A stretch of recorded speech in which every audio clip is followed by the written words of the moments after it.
terms of lifetime, assuming a customer stays with us 6 months, we're very well off in terms of financial positioning. But beyond that, we think that the way we keep our customers is by providing them with a very supportive construct of a credit card. So think about teaching a customer from day zero with a personal concierge how to work with credit, providing you with basically on-the-spot advice, because a big part of what we do is a mobile app. It's actually a necessary part of the application process or activation process. When you get the card in the mail, you have to download our app, take a picture of the card.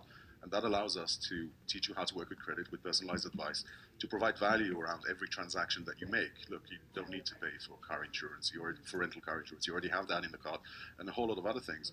So build an experience that essentially makes you feel as if we add value to every transaction that you make, to everything that you do, such that you sort of feel naked if you're trying to work with anyone else. Could you talk a little bit about your strategic partnerships and how that might differentiate you in market? Strategic partnerships So for example, there are a couple logos there that we saw. So, what makes you different from some of the other issuing solutions that are out in the market at this point? Sure.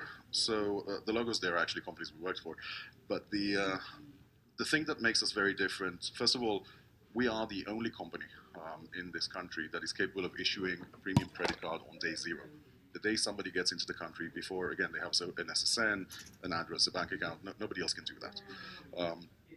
Beyond that, the way our risk works allows us to start with a fairly high, credit line, and then constantly check, because we run basically credit checks every time, credit analysis every time you do a transaction, constantly check that you're actually still the person we thought we were giving a card to, so constantly verify that.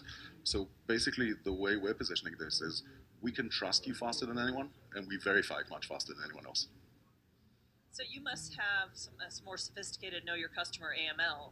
Yes. So talk us through that a little bit, how you can do that on day zero and someone else can't.